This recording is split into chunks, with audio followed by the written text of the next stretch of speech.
Hey everyone, it's Ben Hardy, and in today's video, I'm going to be comparing the Ram Power Wagon to the Ram Rebel. Before we get into this video, I want to give a huge shout out and thank you to the Carl Malone Dodge Ram here in Heber, Utah, for giving me some time with both of these trucks. I'm going to include a link to their website in the description down below so you can check out their inventory. And then on a side note, if you want to save time and money the next time you purchase a car, link to my car buying guide in the description down below. Let's get into it.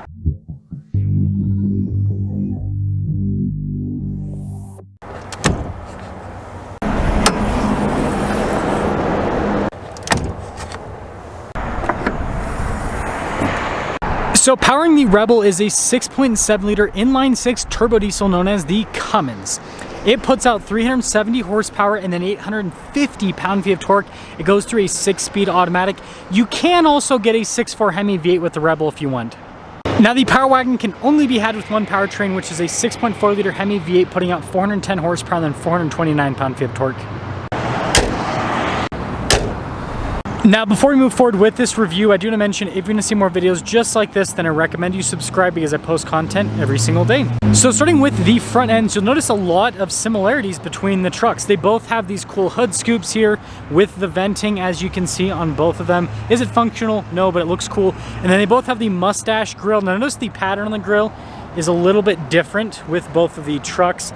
And then you guys can see the headlight clusters here with the trucks are also the same. And then if you look down at the bumper here with both of the trucks, the style, how they have done the air dam on the bumper as well is very similar, but obviously the Power Wagon has a winch, whereas the Rebel does not. And then I don't think this is going to pop up on camera, but the Rebel kind of sits a little bit lower compared to the Power Wagon. You can tell in person for sure. Now with the Rebel, our tire wheel setup is 285 60 20 in the front and over in the rear. And then with the Power Wagon, it's 285 70 17 in the front and in the rear. So we have a more off-road ready setup, I guess, with the Power Wagon. And then actually looking at the suspension, here's with the Power Wagon, the shocks and everything. And then with the Rebel, it looks surprisingly similar. Both have Bilstein shocks. And then more on the side, you guys can see the fender flares. They got the same style there. I mean, same thing here with the mirrors. And actually both of these have Ram boxes, so I feel like this comparison is as good as it gets. And then let's see if the rear suspension looks any different. It looks, again, pretty dang similar with both of them. Anyways, here's your full side view with the Rebel, and then here's kind of a little bit of the rear so you guys can see the style that's happening there. And then here's your full side view with the Power Wagon, and then a little bit of the rear so you guys can see the style with that. Now the next important thing is going to be payload. So with the Power Wagon, it's 1,222 pounds. And then with the Rebel, it's 1,549 pounds. Now going over a few key features here with the Power Wagon. It looks like this one has the limited interior, so you've got like the nicer leather trim, and I mean that's on the seats as well. Really premium finish with everything. But we got a big digital gauge cluster here. We got stuff like adaptive cruise control. We have a 360 camera system, as you can see. We got the big infotainment system, heated and ventilated, or actually, yeah, it does have heated and ventilated seats. But the big thing is some of the off-road tech. That's going to be a big difference with them. So you guys can see we do have a 2-speed transfer case. We have a sway bar disconnect, and then we have front and rear locking differentials here with the Power Wagon, which I think is going to be really important. And then of course you got the Power Wagon badge right there, and then we got a sunroof. So let's go pop over to the Rebel to see if there's any differences. And surprise, surprise, in the Rebel here, it's using diesel preheat. Same exact interior, so I'm not going to focus on that. Infotainment system, digital gauge cluster here, all of that is the same. I mean, this one even has a sunroof. The only difference between these trucks right here, so you guys can see we still have a 2-speed transfer case, no front locking differential, and then no sway bar disconnect, just a rear locking differential, hill descent control. And then of course it says Rebel here in the center, and then you got Rebel there on the glove box as well, but everything else is the same. So here's a quick look at the window sticker for this Power Wagon. I mean, this is pretty much fully loaded. So you guys can see the total MSRP with all options, $88,640. And then here's our window sticker for the Rebel. Again, fully loaded. They pretty much have all the same features, it looks like, for the most part. $98,740, so $10,000 price difference, and that is because of the engine.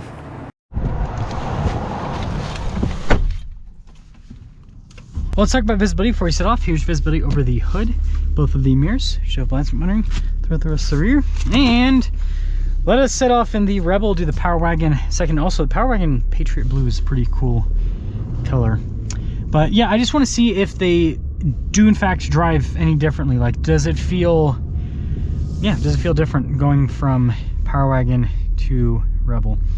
What I will say right off the bat is the diesel sound. Gotta love that. I definitely do like this interior. They both have the same interior. I definitely do like this limited interior.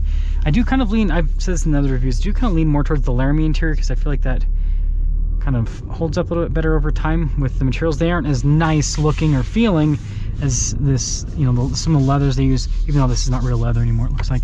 But yeah, still nice. Anyways, tons of torque so far.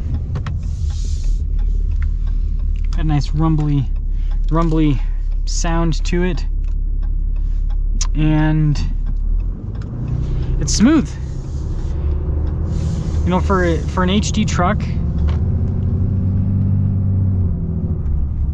it's pretty dang smooth. I'd say the suspension's nice and comfy. They've done a good job with how they've set things up.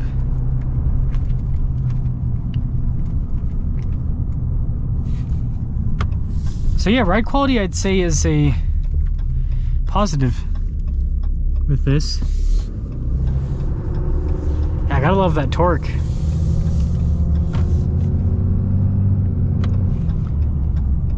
Yeah, it's really appealing, the torque that this provides.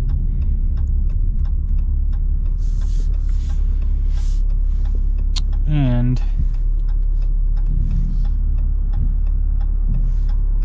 we're almost there. We're almost there. Okay, we got it. We got lucky-ish.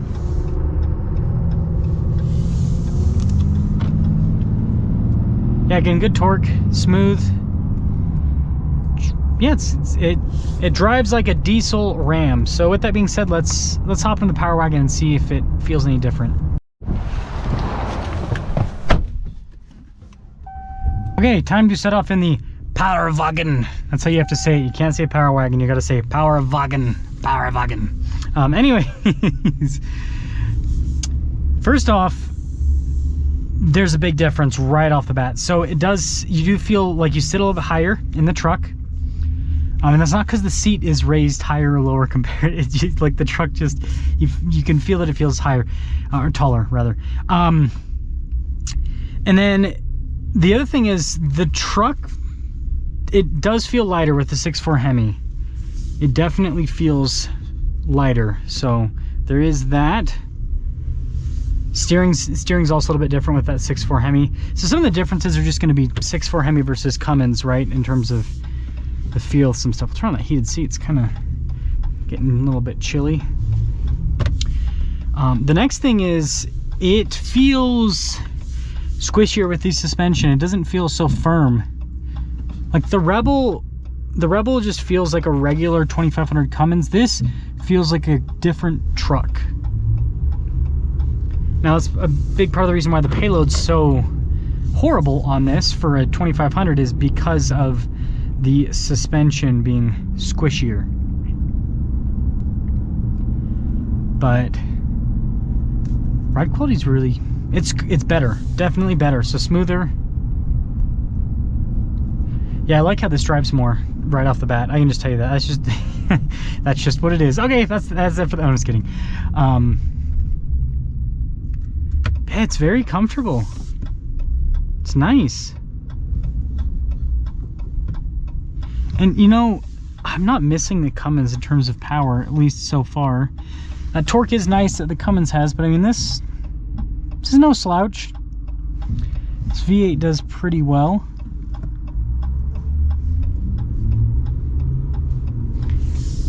But yeah, you can definitely tell that, you can tell the power difference. It's just that it's not like, oh man, this sucks. It's, yeah, and I think the 8-speed also helps out with that a bit.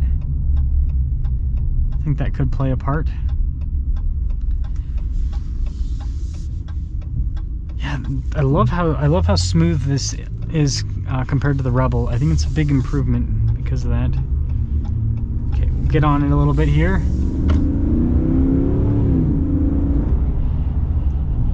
Yeah, I mean it's not as torquey, but it's got it Yeah, it develops the power well. I think the Power Wagon wins. It's not as practical as the Rebel in terms of the payload and towing, right? It's a lot less on both fronts, but I think it just drives better. I don't know what else to say. I would rather be driving this around than the Rebel, and I think it looks cooler too. Even though they're very similar, I do think that with how this is set up, but both of them need bigger tires regardless. So anyways, let me know your thoughts, Power Wagon versus Rebel, but I think I'm team Wagon.